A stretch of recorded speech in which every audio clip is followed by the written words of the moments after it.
নমস্কার, আমি স্বপন। ইভিএম নিউজে আপনাদের সকলকে স্বাগত। এই মুহূর্তে একটি ভিডিও আপনারা দেখতে পাচ্ছেন স্ক্রিনে। একটি বড় বিল্ডিং, না এটা কোনো ব্যক্তির বা কোনো নেতার বাড়ি নয়, এটা একটা পার্টি অফিস।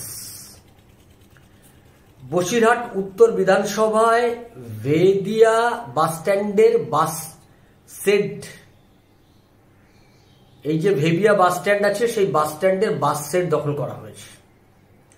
দখল করে এটা তৃণমূলের পার্টি অফিস তৈরি হয়েছে। এই পার্টি অফিসটা দ্বিতল এবং এখান থেকেই এই বসিরহাট উত্তর বিধানসভার কাজ পরিচালনা করা হয়। এই পার্টি অফিসটা তৈরি করার ক্ষেত্রে প্রথম যিনি করেছিলেন তার নাম হচ্ছে ফিরোজ কামাল গাজী। তিনি এখন তৃণমূল থেকে অনেক দূরে রয়েছেন। তৃণমূল কংগ্রেসের তিনি নেতা ছিলেন। তিনি তখন এই পার্টি অফিসটা তৈরি করেন।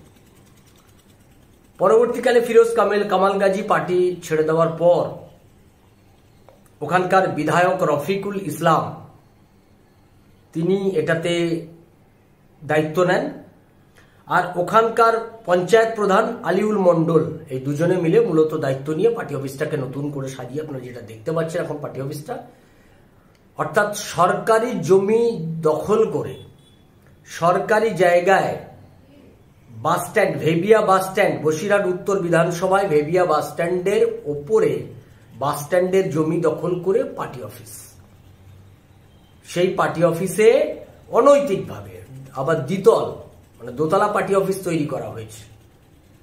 এই যে অনৈতিকতা, তৃণমূল কংগ্রেস এটা শুধুমাত্র যে বসিরহাট উত্তর বিধানসভা ক্ষেত্রে করেছে এরকম নয়, গোটা রাজ্য জুড়ে এরকম বহু অনৈতিকভাবে সরকারি জমি দখল, খাস জমি দখল, অন্যের জমি দখল, এটা হচ্ছে তৃণমূল কংগ্রেসের একটা সংস্কৃতি।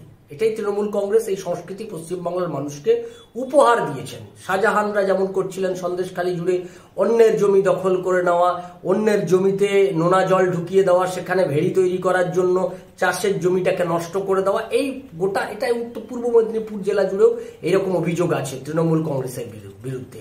অর্থাৎ তৃণমূল কংগ্রেস মানে যে দখলদারি, লুট, দুর্নীতি, অত্যাচার, এইগুলো গোটা পশ্চিমবাংলা জুড়ে যেটা বারবার আমরা শুনতে পাই।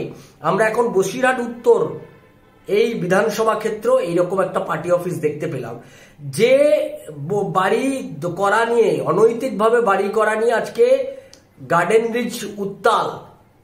কলকাতা কর্পোরেশনের মেয়র বলছেন যে এটা নাকি তার জানা ছিল না। মুখ্যমন্ত্রী তো তিনি দায় ঝেড়ে ফেলেন, যখনই কোনো সমস্যা হয় তিনি দায় ঝেড়ে ফেলেন। মেয়রও তো দায় ঝেড়ে ফেলার চেষ্টা করছেন। এখন আমাদের দেখার যে অনৈতিকভাবে যে পার্টি অফিসটা তৈরি হয়েছে বাস স্ট্যান্ডের ওপর, এটা দেখার পর তৃণমূল কংগ্রেসের ওখানকার বিধায়কের নিয়ন্ত্রণেই যে পার্টি অফিস চলে, সেই পার্টি অফিসের ব্যাপারে সরকারি কোনো পদক্ষেপ নেওয়া হয় কিনা, মমতা ব্যানার্জি সরকার প্রশাসনের পক্ষ থেকে কোনো পদক্ষেপ নেয় কিনা, এটার দিকে আমাদের নজর থাকবে। আপনাদের নজর থাকুক ইভিএম নিউজের পর্দায়। ইভিএম নিউজ আপনার কথা বলে। নমস্কার।